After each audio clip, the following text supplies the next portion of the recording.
Currency का हम लोग प्रयोग कब करते हैं, यानी अगर हम कोई प्रोडक्ट खरीदते हैं किसी दूसरे कंट्री से, और हमारा कंट्री तो इंडिया है, बट हम लोग खरीदते क्या है दूसरे कंट्री से, और उस कंट्री का उस प्रोडक्ट का जो प्राइस होगा उस कंट्री के रुपया में होगा, जो उसका करेंसी है। मान लीजिए कि हम अमेरिका से सामान खरीद रहे हैं, तो वहाँ का क्या है, यूएस डॉलर है, तो डॉलर में हम लोगों को खरीदना पड़ेगा, क्योंकि जिस कंट्री से सामान आप खरीदिएगा वो तो अपना प्रोडक्ट बेच रहा है अपने करेंसी में, बट आपको प्रोडक्ट चाहिए तो उनके करेंसी के अकॉर्डिंग आपको पैसा देना होगा, लेकिन आपके पास तो डॉलर है नहीं जो डॉलर दीजिएगा। तो इसके लिए बना हुआ है एक्सचेंज डिपार्टमेंट, यानी जहाँ से आप लोग एक्सचेंज करते हैं प्राइस पैसे को। यानी अगर आप कोई सामान $5 का खरीदते हैं तो सोचिए कि $1 का इंडियन करेंसी कितना होता है। तो मान लीजिए कि $1 का अभी 87 रुपया प्रति डॉलर है, तो यानी आपको $5 के लिए 87 इंटू 5 रुपया देना पड़ेगा। तो चलिए हम लोग कैसे करेंगे इस चीज़ को रिकॉर्डेड। तो सबसे पहले इसमें ना क्रिएट में हम लोग जाते हैं, नया कंपनी भी बना सकते हैं या हम लोग जो बना हुआ कंपनी उसमें भी काम कर सकते हैं। तो नया कंपनी बनाना तो आप लोग जानते हैं पहले से। फिलहाल क्या करेंगे, यहाँ पर हम लोग क्रिएट करेंगे करेंसी। यहाँ करेंसी का ऑप्शन है, अगर नहीं दिखे तो शो मोर कीजिएगा। क्या कीजिएगा, अगर नहीं दिखे तब, अगर दिखे ऑलरेडी तो शो मोर करने की कोई आवश्यकता नहीं है। यहाँ पे करेंसी पे जाएंगे, यहाँ कह भी रहा है कि करेंसी रूपी exist by default for the company, यानी इस कंपनी का जो कंट्री हम दिए हैं वो इंडिया दिए हैं, जिसके वजह से रुपया इसमें ऑलरेडी है। Do you want to alter currency, अगर इसको अल्टर करना चाहते हैं तो बदल सकते हैं, या नया बनाना चाहते हैं तो क्रिएट न्यू कर सकते हैं। तो हमको नया बनाना है। यहाँ डॉलर का सिंबल कैसे देते हैं, तो शिफ्ट के साथ 4, और बाकी करेंसी के लिए आपको कोड लिखना पड़ेगा या कहीं से कॉपी पेस्ट करना होगा। टैली में कॉपी करने के लिए Alt Control C यूज करते हैं, और पेस्ट करने के लिए Alt Control V। तो यहाँ पे हम लोग डॉलर ले लिए, फॉर्मल नेम उसका लिख देते हैं डॉलर, और ISO करेंसी कोड देना है तो दे सकते हैं, नहीं तो छोड़ दीजिए। ये करेंसी कोड कुछ डिजिट होगा, ये नंबर टेक्स्ट रहेगा। नंबर ऑफ डेसिमल प्लेसेस दो डिजिट ही रहता है, बाकी जो है वो नॉर्मल है, तो रहने दीजिए नॉर्मली और एक्सेप्ट कर दीजिए। इसके साथ हमको क्या करना है, तो अब क्रिएट करना है लेजर परचेज का, क्योंकि परचेज अगर करेंगे तो हमारे पास किसका लेजर होना चाहिए, परचेज।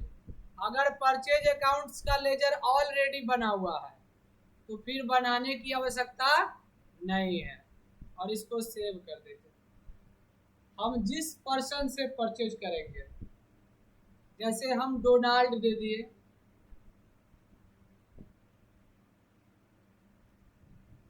डोनाल्ड, और ये हम उस कंपनी से खरीद रहे हैं प्रोडक्ट, तो हमारे लिए क्या हो जाएगा, सन्ड्री क्रेडिटर्स। और यहाँ पे आगे बढ़ेंगे,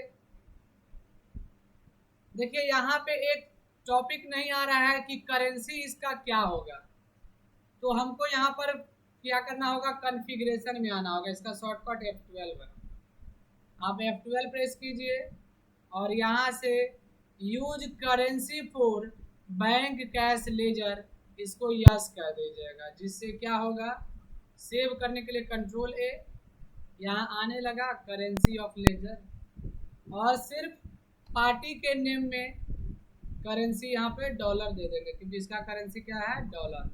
अब इसका स्टेट तो नहीं होगा बिहार, और कंट्री हम लोग दे दिए यूनाइटेड स्टेट ऑफ अमेरिका। बाकी एक्सेप्ट कर दो। परचेज करने के लिए हमारे पास चाहिए स्टॉक आइटम, तो क्रिएट करेंगे स्टॉक आइटम और यहाँ लिख दिए मॉनिटर। मॉनिटर यहाँ क्रिएट किए, PCS full form PIECES pieces. PCS क्या होगा, उसका कोड हो जाएगा। आगे बढ़ेंगे, बैक आने के लिए हम लोग एस्केप यूज करते हैं। अगर हमको यहाँ पे परचेज का एंट्री करना है तो कहाँ जाना पड़ेगा, वाउचर में, और F9 प्रेस कीजिएगा परचेज करने के लिए।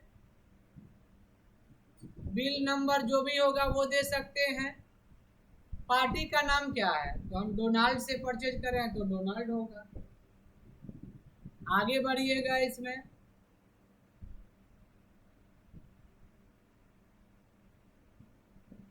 परचेज लेजर, परचेज अकाउंट्स, और जो हम सामान खरीद रहे हैं उसका क्वांटिटी कितना खरीद रहे हैं वो दे दीजिए, और कितना प्राइस, तो प्राइस तो डॉलर में है तो शिफ्ट के साथ डॉलर का सिंबल आपको खुद देना पड़ेगा।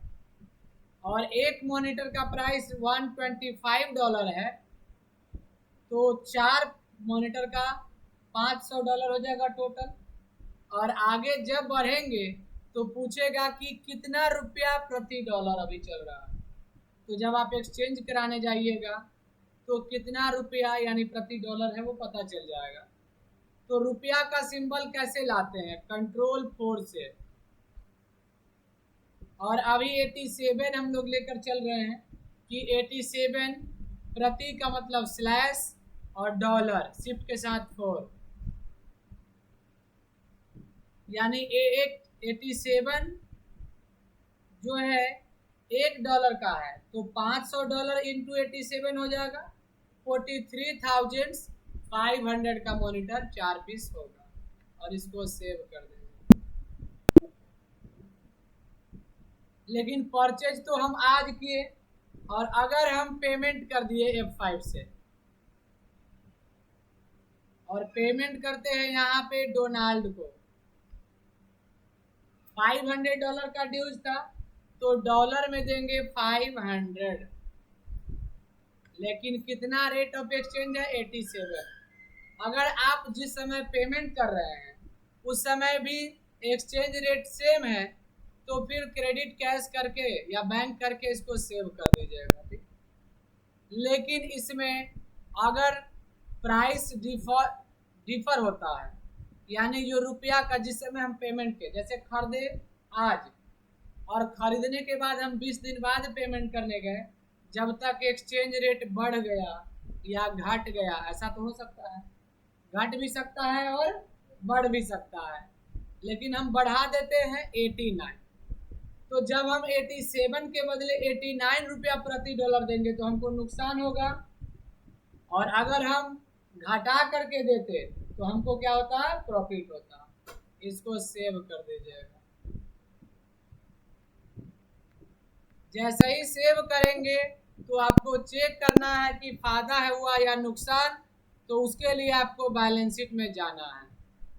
देखिए यहाँ पे दिख रहा है कि 1000 रुपया का इधर राइट साइड में एसेट साइड में है, इसका मतलब अनएडजस्टेड लॉस है। क्या है, लॉस।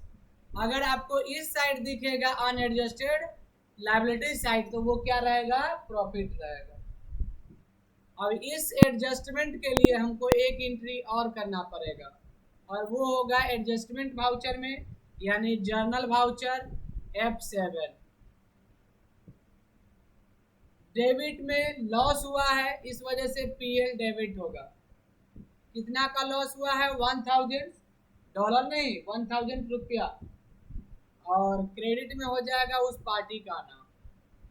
अगर हमको प्रॉफिट हुआ रहता तो डेबिट में हो जाता पार्टी डोनाल्ड और क्रेडिट में हो जाता PL।